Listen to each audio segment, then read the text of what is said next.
نجران کا ایک وفد نبی علیہ السلام کے سامنے آیا ہوا تھا آپ صلی اللہ علیہ وسلم سے مناظرہ کرنے کے لیے.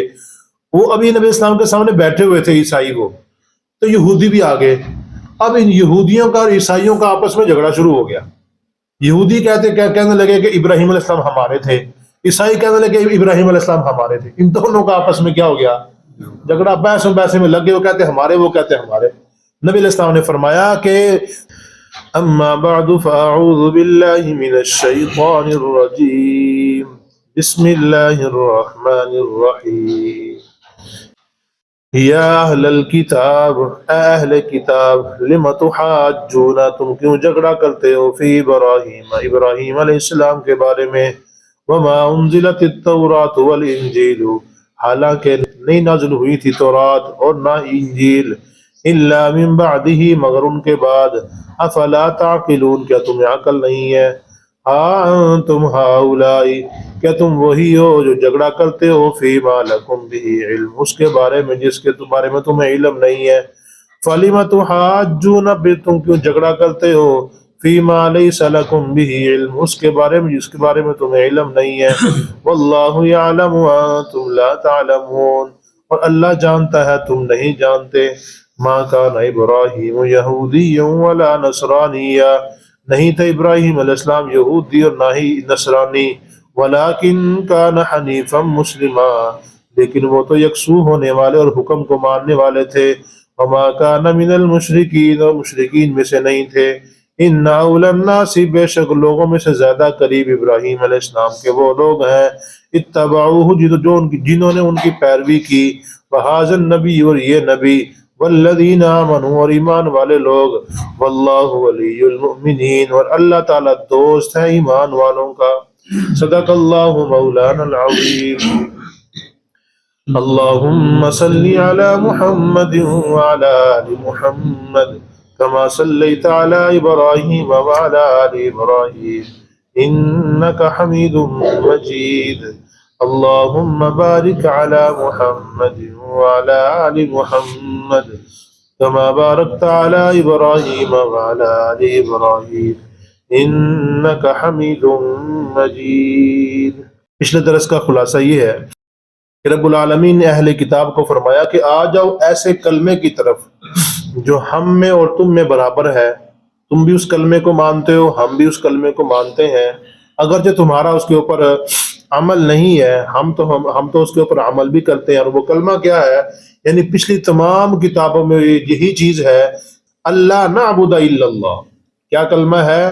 کہ ہم صرف اللہ کی عبادت کریں، ولا نشرک بہ شیئا، اور اس کے ساتھ کسی کو شریک نہ کریں. یہ کلمہ بالکل پچھلی کتابوں میں بھی ایسے ہی موجود ہے. ہم بھی اسی کو مانتے ہیں، تم بھی اسی کی طرف آ جاؤ، تم بھی یہی کلمہ مان لو، کسی اور کو اللہ کے ساتھ شریک نہ ٹھہراؤ، نہ اللہ کا کسی کا بیٹا بناؤ.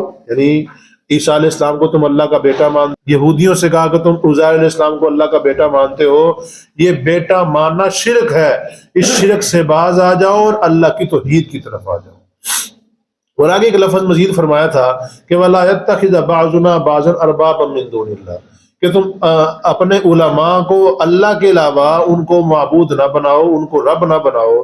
پھر یہاں پہ عدی بن حاتم رضی اللہ تعالیٰ عنہ نے عرض کیا رسول اللہ، ہم بھی ایسے ہی تھے، لیکن ہم نے کبھی بھی اپنے مولویوں کو، اپنے رہبروں کو کبھی بھی ہم نے اپنا رب نہیں بنایا تھا. اللہ کی یہ قرآن ابھی ایسے کیوں کہہ رہا ہے؟ میرے ذہن میں اشکال آ رہا ہے. تو آپ نے فرمایا کیا تم نے ان کی حلال کردہ چیزوں کو حلال اور ان کی حرام کردہ چیزوں کو حرام نہیں کیا تھا؟ یہ ایسے ہی ہے. اللہ کی جو چیزیں، اللہ نے جو چیزیں حرام کی تھی، اگر تمہارے مولویوں نے حلال کر دی تو انہیں مان لیا. یعنی تم نے اللہ کی بات کو اتنا نہیں مانا جتنا تم نے اپنے مولویوں کے بات کو مانا. اور آج بھی دیکھ لیں ایسے ہی ہے، جتنا مرضی قرآن سنا لو، جتنے مرضی راگ لا کے قرآن سنا لو، لیکن جو یہ بات دل میں ہے کہ فلاں مولوی جو ہمارا وہ یہ کہتا ہے، ہم تو اسی کی مانیں گے. جتنا مرضی قرآن کی آیتیں پڑھ پڑھ کے سنا دو، لیکن وہ نہیں آئیں گے، بلکہ کیا کہہ دیں گے؟ یہ قرآن کی اختلافی آیت ہے. کیا کہہ دیں گے؟ یہ آیت کیا ہے؟ اختلافی ہے جی. یہ فلاں جو ہے نا مولوی صاحب یہ پڑھتے ہیں، اتنے بڑے بڑے عالم ہیں، ان کے سامنے بھی تو آیت گزری ہے، وہ تو اس کو نہیں مانتے ہیں. ایسے کر کے اپنے الو کو سیدھا کرتے ہیں اور سمجھتے ہیں کہ ہم بالکل ٹھیک کر رہے ہیں. حالانکہ اللہ نے فرمایا ایسا کرنے والا انسان اپنے مولویوں کو رب مانتا ہے.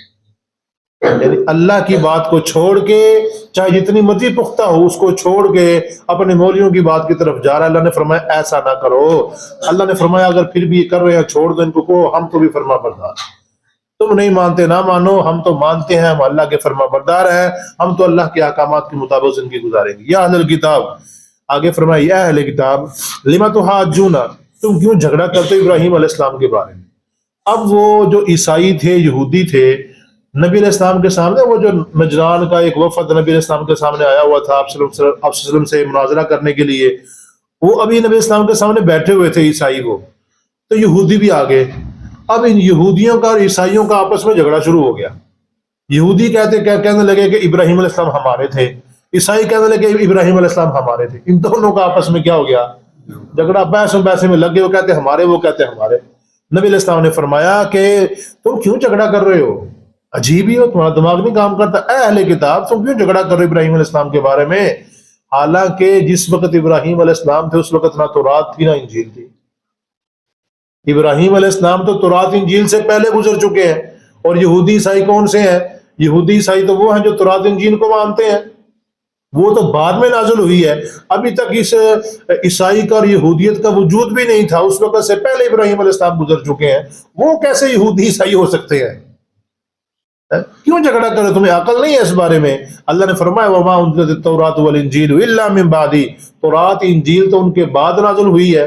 جب بعد میں نازل ہوئی تو پہلے ابراہیم علیہ السلام کیسے وہ بن گئے؟ افلا تعقلون، کیا تمہیں عقل نہیں ہے؟ کہ تم اس بات کو سمجھتے نہیں ہو، جھگڑا کر رہے ہو بس. آگے فرمایا ہاں انتم ہؤلاء حاججتم، کہ تم وہی نہیں ہو جو جھگڑا کرتے ہو اس چیز کے بارے میں جس کا تمہیں علم ہی نہیں ہے، بغیر علم کے بحث میں لگے ہوئے ہیں. فَلِمَ تُحَاجُّونَ فِي مَا لَيْسَ لَكُمْ بِهِ عِلْمٌ، تم اس چیز کے بارے میں کیوں جھگڑا کرتے ہو جس کے بارے میں تمہیں علم ہی نہیں ہے. آپ دیکھ لو پٹیوں پہ اور جہاں پہ لوگوں کا مجمع سا لگا ہوتا ہے، ایسا بندہ ایک باتیں کر کے بحث کر رہا ہوتا ہے، دوسرے بندے اس کے ساتھ بحث کر رہے ہوتے ہیں اور دونوں کو علم ہوتا ہی نہیں ذرا بھی. ایک آدھ بات دوسرے نے سنی ہوتی ہے، ایک آدھ بات دوسرے نے سنی ہوتی ہے، اسی بات کے اوپر جھگڑے ہو رہے ہوتے ہیں. تیری اس نے یہ کیا، اس نے وہ کیا، اچھا پھر اے دس، اور وہ بتا رہا ہوتا ہے. میں نے کئی دفعہ آپ کو بتایا بھی، ایک دفعہ ایک تبلیغی جماعت کا جو نا وہ تھا امیر، ایک لگا کے بیٹھا ہوا ہے، اس کے یہ ستون سا تھا، ہم پڑھنے کے لیے بیٹھے ہوئے ادھر ہی جب پڑھتے تھے ہم نوشہرہ فرقہ میں. ایک بندہ وہاں تبلیغی جماعت کا امیر تھا، ایسے بیٹھا ہوا ٹیک لگا کے، اور دوسرے اس کے ارد گرد بیٹھے ہوئے ہیں. ہاں جی پوچھ لو مسئلے پوچھ لو. مسئلہ پوچھ رہا، کہتا ہے امیر صاحب اسی منڈی چ ہونے ہیں تے منڈی چ اتنے مسجد ایک ہی ہے دوسرے دی بریلویاں دی، اور جمعہ ہمارا وہاں پہ ہوتا ہے، تو کیا جمعہ وہاں ان کے پیچھے پڑھ لیں؟ ہم اگر چھوڑیں گے تو جمعہ گزر جائے گا، کیا ان کے پیچھے پڑھ لیں؟ کہا جی پڑھ لو، لیکن بعد میں پھر قضا کر لیا کرو. جمعے کی بھی کبھی قضا ہوئی ہے؟ عجیب. ایسے ایسے مسئلے بتانے بیٹھ جائیں گے. اور پھر ایک آدمی مجھے کہہ رہا ہے، میں نے جی ایک جماعت کے امیر سے ہی مسئلہ پوچھا ہے کہ اصل میں پوچھنے والا بھی برابر کا گنہگار ہوتا ہے. جس کو پتا ہے کہ صرف اس نے چلہ لگایا ہے، 4 مہینے لگایا ہے، کہ اس کو پوری فقہ آنا شروع ہو گئی ہے، اس کو تو بھائی نماز سیدھی ہو گئی، اللہ کا شکر ادا کرے. نماز پڑھنا آگے بڑی بات ہے، یہ اللہ کا شکر ادا کرے. اب مسائل تھوڑا آنا شروع ہو جائیں گے 4 مہینے 10 دن میں یا چلے میں. تو اب کیا اس نے مسئلہ بتایا جی، میں نے اس سے مسئلہ پوچھا جی، میں نے ایک بچی کو اٹھایا ہوا تھا، اس نے پیشاب کیا تھا، اس کا جو نا وہ پیشاب کا جو کپڑا گیلا تھا، میرے کپڑے کو بھی لگا، میرے کپڑے کو بھی تری سی گیلا گیلا سا ہو گیا. اور میں نے اس سے پوچھا، اس نے کہا چھینٹے مار لو بس. میں نے کہا تیرا اپنا دماغ کام کرتا ہے کہ چھینٹے مارنے سے وہ کام بڑھے گا یا نکلے گا وہاں سے پیشاب؟ وہ پیشاب تو بڑھے گا، وہ زیادہ ہو جائے گا، زیادہ پھیل جائے گا، وہ کم کہاں سے ہو جائے گا؟ اس نے بتا دیا. اور کہتا میں تو ایسے کر رہا تھا. میں نے کہا تجھے برابر کا گناہ ہو رہا ہے.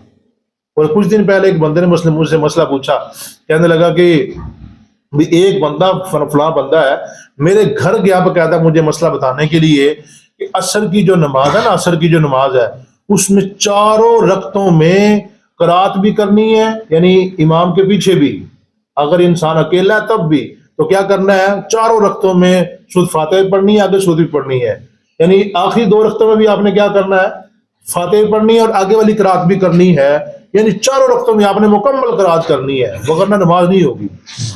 اب وہ ٹھیک ٹھاک بندہ، اس نے اس کی بات کو مان لیا، 4-5 دن کہتا میں ایسے پڑھتا رہا، اب پھر مجھ سے مسئلہ پوچھ لیا کہ استاد جی یار میں تو نا پریشان ہوں، کافی دن ہم تو شروع سے ایسے پڑھتے آ رہے ہیں، اس نے مجھے پریشان کر دیا اور میں تو 2-4 دن سے جب اس نے بتایا میں تو ایسے پڑھ رہا ہوں۔ میں نے کہا تجھے اس سے ڈبل گناہ ہوا ہے، تجھے نماز بھی دوبارہ پڑھنی پڑے گی، اور کیا بات تجھے گناہ بھی کیا ہے، ڈبل ہے۔ تجھے پتہ بھی ہے کہ وہ پڑھا لکھا نہیں ہے، اس بارے میں اس کو پتہ نہیں ہے، فقہ مثال کا اس کو پتہ نہیں، تو نے اس کی بات کو فوراً سے مان لیا۔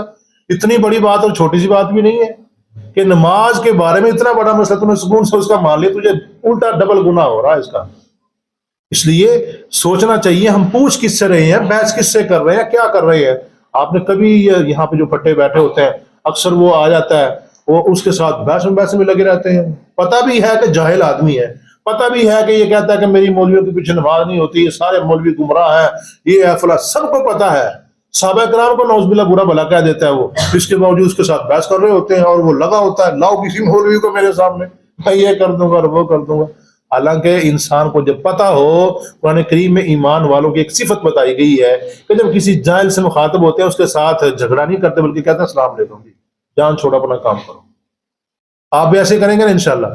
کبھی بھی کوئی بحث و بحثے کا موقع ہے کبھی بحث نہ کریں، بھائی مجھے پتہ نہیں ہے، اگر آپ کو مسئلہ پوچھنا مولوی صاحب سے جا کے پوچھو، کسی علم والے سے جا کے پوچھو، آپ کو مسئلہ سمجھ آ جائے گی۔ آپس میں ویسے ہی بغیر علم کے بحث و بحثہ نہیں کرتے ہیں۔ اللہ نے فرمایا کہ واللہ یعلم وانتم لا تعلمون، اللہ جانتا ہے تم نہیں جانتے۔ یعنی جو تم کہہ رہے ہو کہ ابراہیم علیہ السلام یہودی تھے، ابراہیم علیہ السلام عیسائی تھے، تم اس بارے میں کچھ نہیں جانتے، بلکہ جاننے والا صرف کون ہے؟ اللہ ہے۔ اور اللہ نے بتا دیا کہ جب ابراہیم علیہ السلام تھے اس وقت نہ عیسائیت تھی نہ یہودیت تھی، تو وہ عیسائی یہودی کہاں سے ہو سکتے، وہ کیا تھے؟ وہ انشاءاللہ کل کے درس میں آئے گا۔ اللہ پاک